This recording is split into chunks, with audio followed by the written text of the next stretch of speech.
Emma never expected her life to feel so empty. She had been married to Jack for 7 years, and from the outside, everything seemed perfect. Jack was a good man, steady, dependable, always there when she needed him. But inside, Emma felt something was missing. Their relationship had grown quiet and distant, the warmth and excitement replaced by routine and silence. They no longer shared stories or laughter. Their conversations were short, practical, often about chores or plans.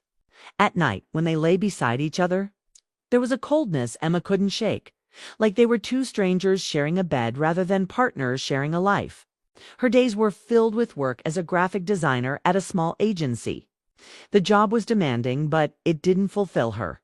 She found herself lost in her own thoughts during meetings, distracted and tired. Emma longed for connection, not just the superficial kind, but something real. Someone who would look at her and see the woman beneath the surface. She missed feeling alive, wanted, and appreciated for who she was, not just as a wife or a provider. One rainy afternoon, while sheltering from the storm at a coffee shop near her office, Emma noticed a man sitting alone with a book. Ryan, as she later learned, was a freelance writer who often came there to work. His smile was warm, his eyes kind, and when he caught her glance, he nodded politely. Emma felt a spark of curiosity. Over the next few weeks, they exchanged small-talk comments about the weather, favorite authors, and music. Their conversations started as casual but slowly became more personal. Ryan listened in a way few people had lately. He remembered details about her favorite books and asked questions that made her think. For Emma, these talks were a breath of fresh air. Ryan didn't ask for much. He simply gave her space to be herself. She found herself looking forward to their meetings at the coffee shop, even if it was only for a few minutes. Ryan's kindness stirred something inside her, a feeling she thought had died long ago. She started sending him messages between work, sharing thoughts and jokes, feeling a connection that went beyond friendship. Jack noticed the change. He saw the small smile that crossed her face when she checked her phone and the distant look in her eyes. When Emma tried to talk about it, Jack brushed it off, saying work was stressful for her and she needed to relax. He didn't ask questions, and Emma didn't volunteer answers. She felt torn between loyalty to Jack and the desire to feel alive again. One evening, Ryan invited Emma to an art gallery opening downtown. It was a quiet event featuring local painters, a scene Emma had never explored before. She hesitated, feeling guilty about going alone.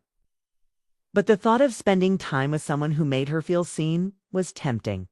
She told Jack she was meeting friends, and he wished her a good night without suspicion. At the gallery, Emma was surrounded by vibrant paintings and soft music. Ryan's company made the night special. They talked about the artwork, sharing opinions and dreams.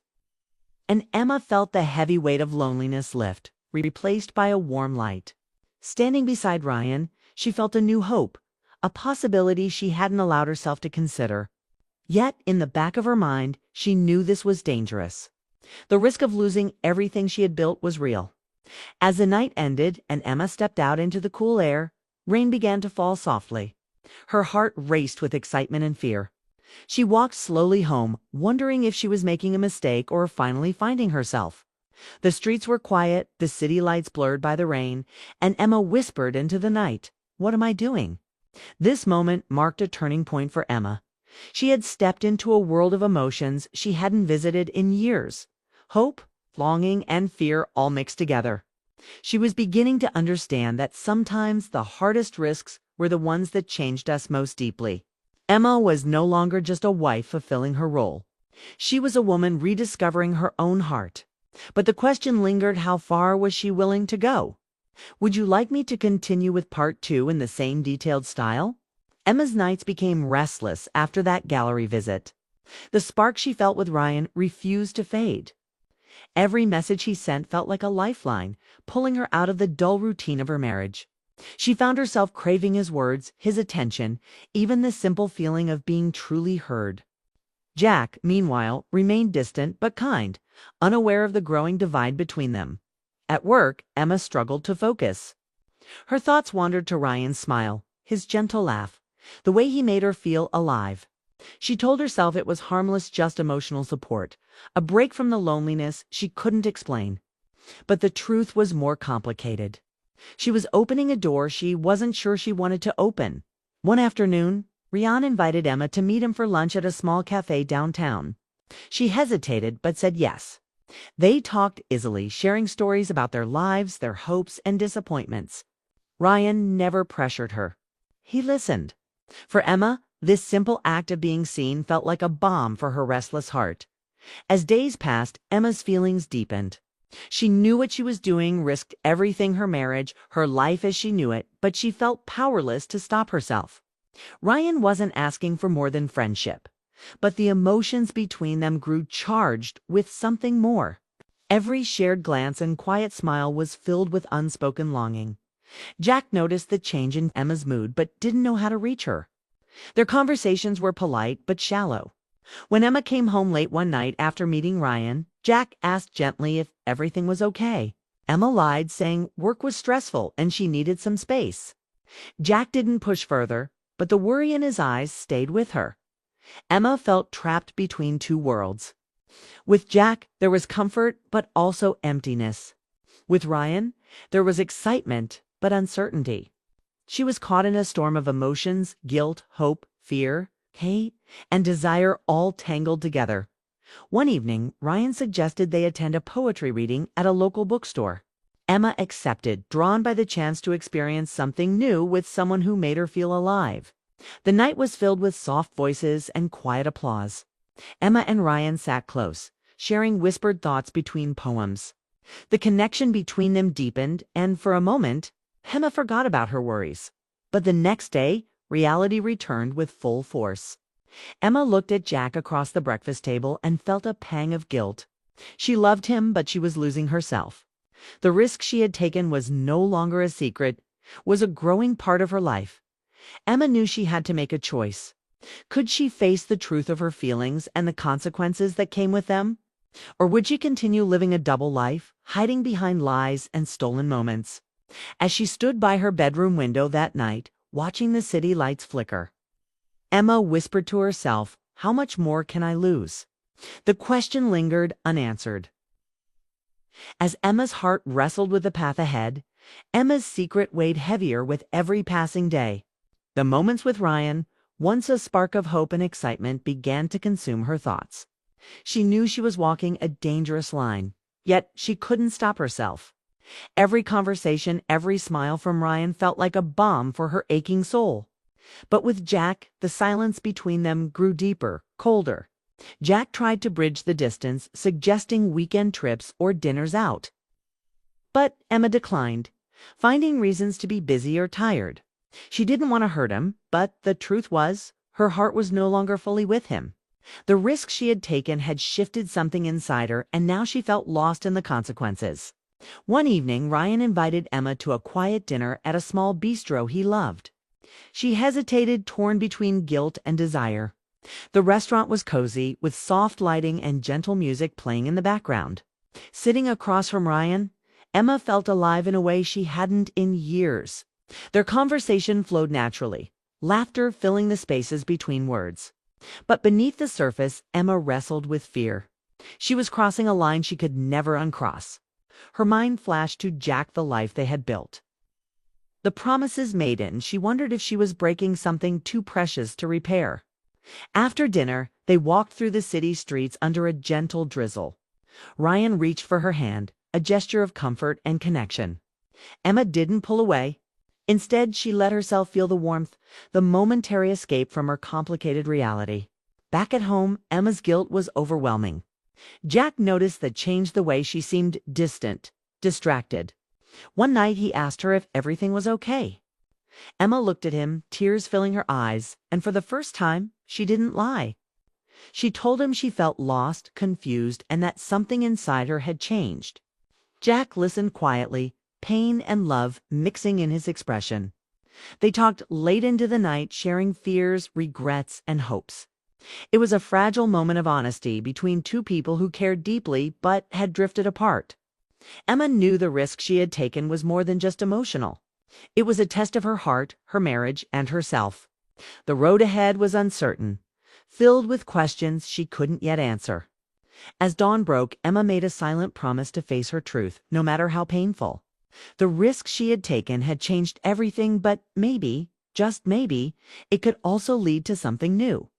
She whispered to herself, "I have to be brave enough to choose." Emma woke up to a quiet house that felt heavier than usual. The night's conversation with Jack lingered in her mind, stirring feelings she had tried to ignore. She realized the risk she took by opening her heart to Ryan was no longer something she could hide or control. It was time to face the consequences, whatever they might be. Jack was making coffee in the kitchen when Emma joined him. They exchanged a look full of unspoken emotions, sadness, love, fear, and hope, all mixed together. Emma felt the weight of years they had spent together, and despite everything, she still cared deeply for him. But she knew things could never be the same. In the days that followed, Emma struggled to find clarity. She spent hours alone, reflecting on what she truly wanted. Her feelings for Ryan had awakened something in her, but so had the memories and bonds she shared with Jack. It was a painful tug-of-war inside her heart. Jack, sensing her distance, suggested they see a counselor. Emma hesitated, but agreed. They needed help to understand what had happened and how to move forward together or apart. The sessions were difficult. They spoke about their fears, disappointments, and the loneliness that crept into their marriage. Slowly, the walls they had built started to crack. Meanwhile, Emma stayed in touch with Ryan, but their connection began to change. Without the secret thrill, the stolen moments lost their intensity. Emma realized that while Ryan had helped her rediscover parts of herself, her future wasn't with him. She owed it to herself and Jack to decide what she truly wanted. One afternoon, Emma sat in a quiet park watching children play and couples walk hand in hand. She thought about love, its beauty, and its fragility. She understood that love wasn't perfect, but it was worth fighting for when both hearts were willing. Emma returned home with a new sense of purpose. She sat down with Jack and shared her feelings honestly. They talked about forgiveness, trust, and the work needed to rebuild their relationship. It wouldn't be easy, but for the first time in a long time, they felt connected again. Weeks turned into months. Emma and Jack slowly found their way back to each other, stronger and more aware of their needs. The risk Emma took had shaken their world, but it also opened a path toward healing and growth. Emma knew scars would remain, reminders of the past. But she also knew that love, true love, could survive even the hardest tests if both people were willing to fight for it. As she looked at Jack one evening, she felt a quiet hope blooming inside her. The risk she took wasn't the end. It was the beginning of a new chapter, a chance to rediscover love in a way she had never imagined. And in that moment, Emma whispered softly, "I'm ready to choose." Like we share a house, a life, but we don't really talk about how we feel. Adam rinsed his mouth and leaned against the sink. "Sometimes, yeah, but I figured we were just comfortable." Claire nodded. "Maybe too comfortable." He looked at her. "Claire, is something going on?" She hesitated, then said softly, "I saw Noah." Silence fell between them. "I had a feeling," Adam admitted. "You've been different, distant. I didn't plan it." He reached out. "I met him for coffee. Then lunch. I just needed answers, and did you get them?" She swallowed hard. Adam was quiet for a long time. Then he spoke, his voice calm but honest. "Do you still love him?" "I don't know." The answer hung heavy in the air. Adam nodded slowly. "Well, if you figure it out, I want to know, because I love you, and I want us to be okay. But I don't want to be your second choice." Claire felt tears rise. "You're not. You never were. I feel lost." "I'd rather hear that than be lied to," he said gently. That night, they didn't sleep close. Not out of anger, but because the space between them needed to be acknowledged. Claire lay awake, her heart torn in two. On one side, there was a life she built, solid, real, dependable. On the other, there was a flame she thought had burned out, now suddenly glowing again. She didn't know which path was right, but she knew the decision couldn't wait much longer. The days after Claire's talk with Adam were slow and heavy. Every quiet moment felt louder, every conversation more careful. They still had dinner together, still shared the same bed, but the warmth between them had cooled. Not out of anger, more like distance. Claire could feel Adam watching her differently now, as if waiting for a sign, hoping she'd say something that would make it all go back to normal. But normal was gone. Claire stayed away from her phone most of the time. She didn't text Noah, didn't call, didn't even check to see if he'd messaged again. She was scared that seeing his name would tip the scale. She didn't trust herself to be objective anymore. Her heart was too loud, her mind too restless. At the studio, she tried to lose herself in painting.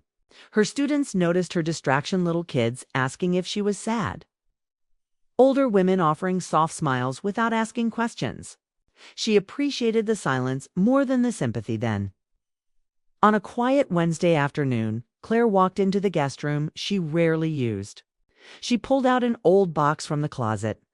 Inside were bits of her past photos, letters, concert tickets. At the very bottom was a small envelope with Noah's handwriting. A note he had written on their last trip together right before he left for California. Whatever happens next, I want you to remember no one's ever seen me the way you do. That's not something I'll forget. Claire sat on the edge of the bed and let the tears come. Not loud sobs. Just a steady stream of sadness, regret, and longing. She realized then that she wasn't just missing Noah, she was missing a version of herself. The version who used to feel deeply, who believed in wild love, who wasn't afraid of change. That night, after Adam had gone to bed, Claire went outside with a blanket and sat on the back porch. The air was cool, the stars faint through scattered clouds. She opened her phone and found Noah's last message. I'll be leaving soon. I just wanted you to know.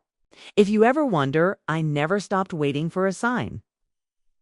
She stared at the screen for a long time, then slowly typed a reply. Where are you?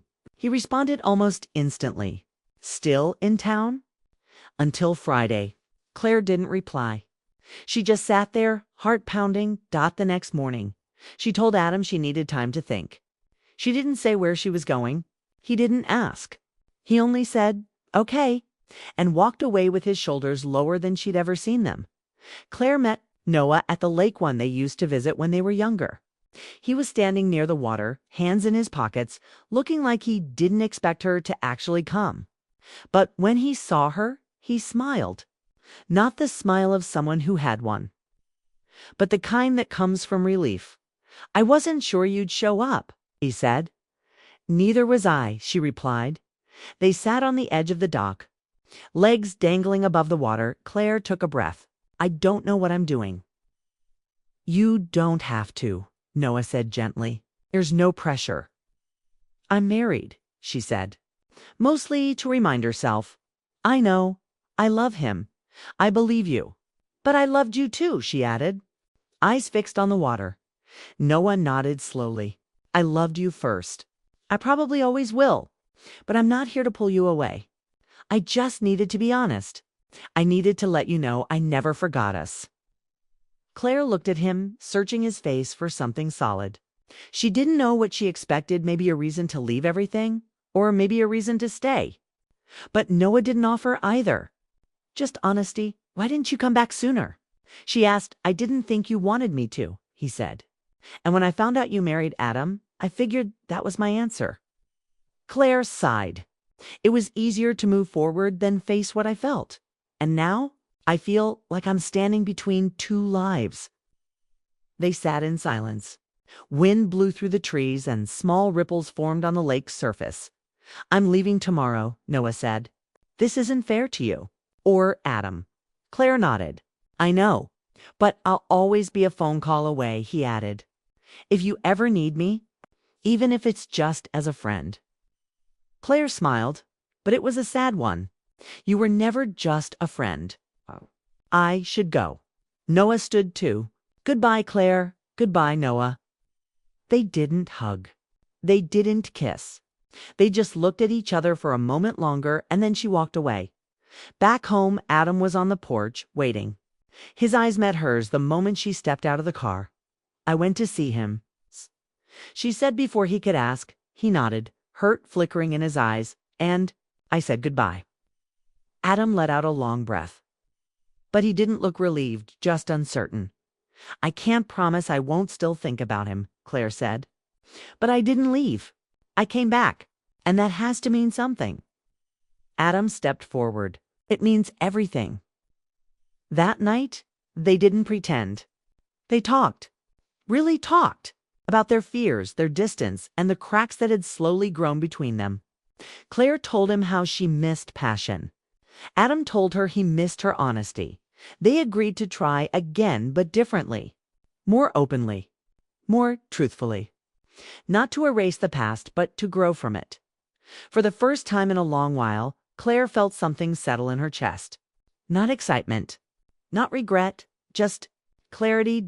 She chose the life she built. But she would never again let herself forget who she had been, because both versions of her mattered. Claire Morgan lived in a quiet Vermont town with her husband Adam. Their life was calm, structured, and safe. Adam worked as an accountant, always home by 6, dinner at 7, asleep by 10. Claire ran a small art studio from home, mostly teaching painting to kids and retired neighbors. From the outside, everything looked steady and good. But inside Claire's heart, something had been missing for a while. She didn't know when the feeling began. Maybe it was after her father passed. Maybe it was on one of those long silent dinners where Adam scrolled through his phone instead of asking about her day. Or maybe it had always been there, buried deep under comfort and routine. Then, on Thursday afternoon, Claire received a message that shook her entire world. Hey Claire, it's been a long time. I'm in town. Can we talk? Noah's hurt breath caught. Noah, the name brought back a rush of feelings she thought were long gone. It had been 10 years since they'd seen each other. A whole decade since the man who once held her heart had left for California. And never looked back. Claire stared at the screen. She read the message again, her hands trembling slightly. She hadn't even heard his name in years. Not since the wedding where Adam nervously joked at least he didn't show up. Back then, Claire had smiled, played along, and pushed the past away. But Noah had been important. More than that, he had been everything once. They met in college. She was studying fine arts. He was majoring in film. He'd always carried a camera and saw the world like a scene in motion. She loved how he noticed details, like how the light hit her hair. Or how her laugh sounded different when she was nervous. They had big dreams and even bigger feelings. Everyone around them believed they were meant to last. But after graduation, Noah landed a job in Los Angeles. A dream project. A chance he couldn't refuse. They tried long distance, but it didn't survive the miles or the silence that eventually followed. He didn't cheat. He didn't lie. He just faded out slowly, painfully, until one day, the call stopped. And then Adam came along. Adam, who had been Noah's roommate in college. Who stayed behind? Who helped Claire after her breakup? Who showed her consistency when she was drowning in uncertainty? She didn't plan to fall in love with Adam, but she did. Or at least she convinced herself she did. And she'd spent the last 8 years building a life with him. So why? Now, after all this time, did a single message from Noah make her feel like she couldn't breathe? She didn't respond right away. She made tea, walked around the house, tried to shake it off. But the feeling stayed. Later that night, Adam came home with takeout. He talked about work, the new intern, and how the heater in his office kept making a buzzing noise. Claire nodded and smiled, but her thoughts were elsewhere. She watched his face carefully, the same kind eyes, the gentle voice, and wondered how she was supposed to feel. She should feel safe, grateful, but she didn't feel alive. When Adam went to bed, Claire sat on the edge of the couch, the message still open on her phone. Finally, with a deep breath, she typed a simple reply. Hi, Noah. It really has been a long time. When and where? The next morning, she met him at a small cafe just outside town, one where no one would recognize her. She told Adam she had a student meeting. She hated lying, but she couldn't bring herself to explain the truth yet. She wasn't even sure what the truth was.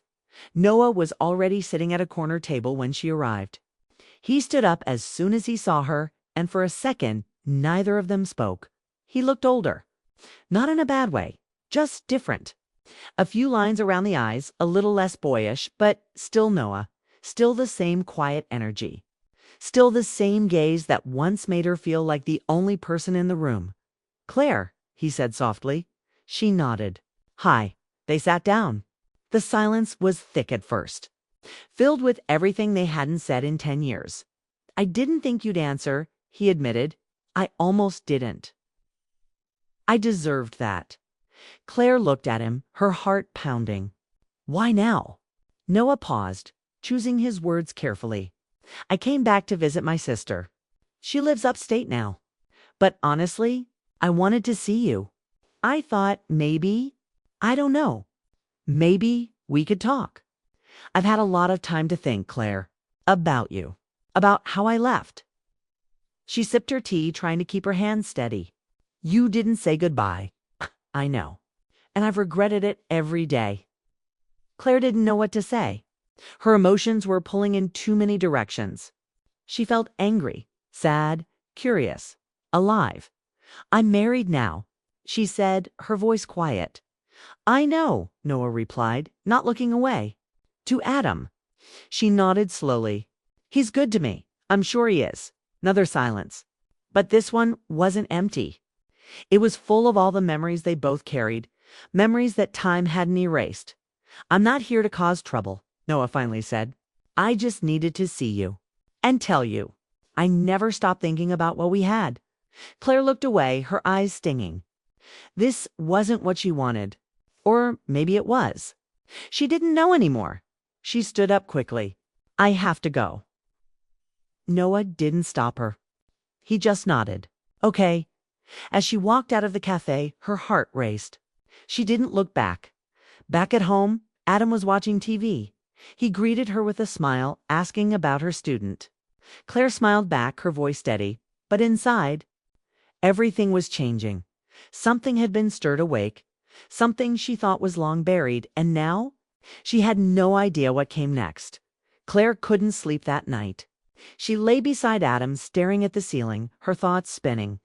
She kept replaying Noah's voice in her head, the way he looked at her, like no time had passed, like the years hadn't touched what they once shared. But they had. A lot had changed. She was married now, a different woman with a different life. And yet, the moment she saw him, part of her felt like the girl he left behind. The next morning, Claire tried to go about her usual routine. Coffee, morning emails, a walk with her neighbor, Janet. But nothing felt normal. She kept hearing his words. "I never stopped thinking about what we had." Back in her studio, she pulled out an old sketchbook, one she hadn't opened in years. Between pages filled with landscapes and flowers, she found a sketch of Noah's face. She had drawn it during their second year of college. His eyes were closed, like he was resting. That memory came back like a wave. A rainy afternoon, soft music. And his hand in hers, she closed the book. That afternoon, Noah texted again. "I'm not trying to make things hard for you. I just want to say goodbye properly. Lunch. One last time." Claire stared at the message for a long time. She shouldn't go. She knew that. But her fingers typed before her thoughts could stop them. Okay, just lunch. They met at a quiet diner outside town. It was small, private, and safe. Noah stood when she walked in, offering a smile that didn't push too hard. "I wasn't sure you'd come," he said. "Neither was I," she replied. They talked like old friends at first. He told her about his work in film production, the places he'd traveled, the people he'd met. She shared bits about the art studio, how the town had changed, how her mom still sent postcards every month even though she only lived an hour away. But eventually, the conversation turned personal. "Do you love him?" Noah asked, his tone soft. Claire looked down at her hands. "Yes, I do. But it's different." "How?" "It's quiet, comfortable, safe, and with me." He asked. She didn't answer right away. "With you, it was wild, uncertain, but it made me feel alive." Noah reached across the table, not to touch her, just to be closer. "That's how I felt too." Claire's heart pounded. She had dreamed of this moment so many times back when she thought he'd come back for her. Back when she cried herself to sleep wondering what she'd done wrong. But now, with him sitting right in front of her, it felt more complicated than ever. "I used to hate you," she whispered. "I hated myself," Noah replied. "Why didn't you say goodbye?" "Because I didn't know how. I was scared. I told myself it was easier for you if I disappeared. It wasn't. I know that now." They've finished lunch, walking out into the early autumn air. The wind had a bite to it, leaves crunching underfoot. "I'll be leaving in a few days," Noah said. "Back to California." Claire nodded. "Okay." He looked at her one last time. "If this is the last time we see each other, I just want you to know I never stopped loving you. I tried to forget. I really did. But nothing ever felt the same." She didn't respond. Not with words. Just silence. That night she returned home to Adam's smile. He had made her favorite tomato soup and grilled cheese. They sat on the couch watching TV, but her mind was far away. She wanted to shake it off, return to her normal life. But something had cracked open when Adam reached for her hand. She held it, not out of habit, but out of guilt. Her heart was full of confusion, and she hated the feeling. Over the next few days, Claire kept to herself. She didn't reply to Noah again. She thought if she stayed quiet, it would all fade. But it didn't. Instead, she started noticing everything around her differently. She saw how Adam always played it safe, how he didn't ask deep questions, how their conversations had become more about schedules and groceries than dreams and feelings. But she also saw his goodness, his loyalty, the way he always picked up her favorite tea without being asked, the way he quietly warmed her car on cold mornings. He was a good man, but was good enough. One evening, they were brushing their teeth, standing side by side like they always did. Claire suddenly looked at him, really looked. "Do you ever feel like we stopped talking?" she asked. Adam looked surprised. "What do you mean?" A week had passed since Claire last saw Noah. Vermont's leaves had started to turn golden, and the crisp air carried a quiet stillness. She walked through her studio with a different energy now, more present, but still searching.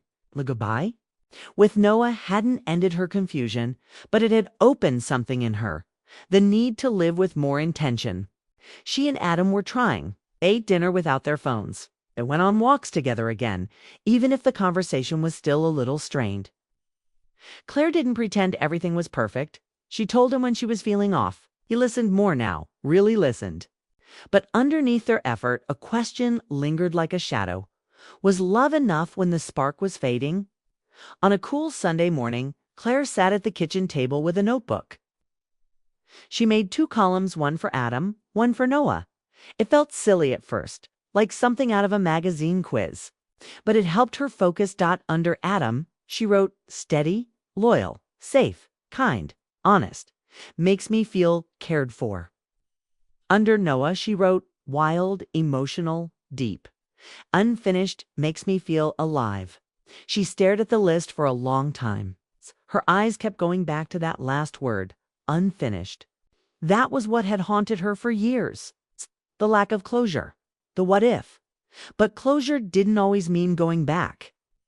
Sometimes it meant accepting the past for what it was and letting it stay there. Claire took a deep breath, closed the notebook, and got in her car. She drove to the lake where she and Noah had said goodbye. The dock was empty, the water still. She sat alone thinking about the girl she was when she fell in love with him, the hopeful dreamer who believed in forever, who believed love would conquer all. She loved that girl. She wasn't her anymore. Claire pulled out her phone and typed a message to Noah. She kept it short, honest. "Thank you for reminding me who I was. I needed that. But I'm choosing the life I've built with gratitude, not regret." She hit send and watched the message deliver. No typing bubbles appeared. No instant reply. And that was okay. Later that evening, Claire cooked dinner, her turn. She lit candles, poured 2 glasses of wine, and waited for Adam to come home.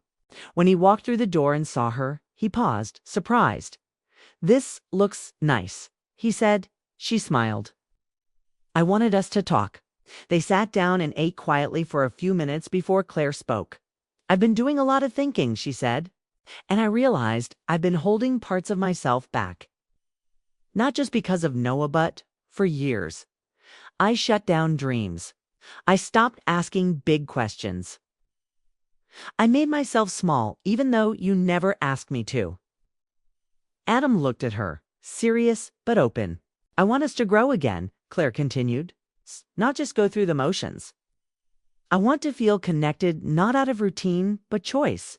I want that too, Adam said. I know I've gotten comfortable, maybe even lazy.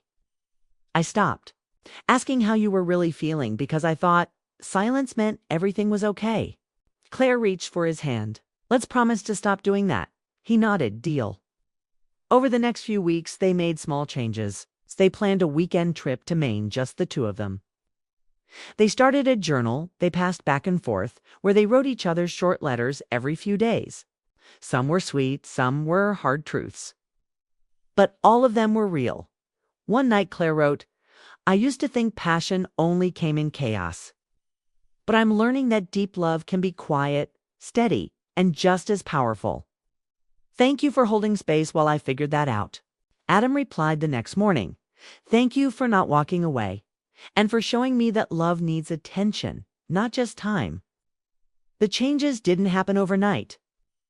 Some days were harder than others. There were moments when Claire still thought of Noah not with longing, but with acceptance. He had been a part of her story, an important one. But not the ending. Months passed. Winter came. The holidays brought snow, family, laughter. Claire's studio grew busier, and she started painting again, not just for others, but for herself. She even signed up for an art retreat out west, something she would have never done a year ago. Adam supported her, drove her to the airport, kissed her forehead, and said, "Come back inspired." She did. By spring, something had shifted between them. Not a return to the old version of their relationship, but the start of something new. It wasn't about going back. It was about growing forward. Together. One afternoon, while cleaning out the attic, Claire found an old photo of her and Noah tucked into a book. She smiled at it not with sadness, but with gratitude. She placed it back in the box and kept moving. She had made her choice. She chose the life that wasn't always easy, but was rooted in trust, care, and a deeper kind of love. The kind that stays when it's hard. The kind that grows when it's watered. It's the kind that doesn't burn like fire, but warms like sunlight. Claire wasn't the same woman who waited for Noah to call.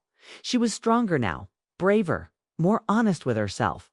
And as she stood in the dead doorway of her studio, watching Adam bring her a cup of coffee, she realized this was what real love looked like. Not a perfect story, but a true one.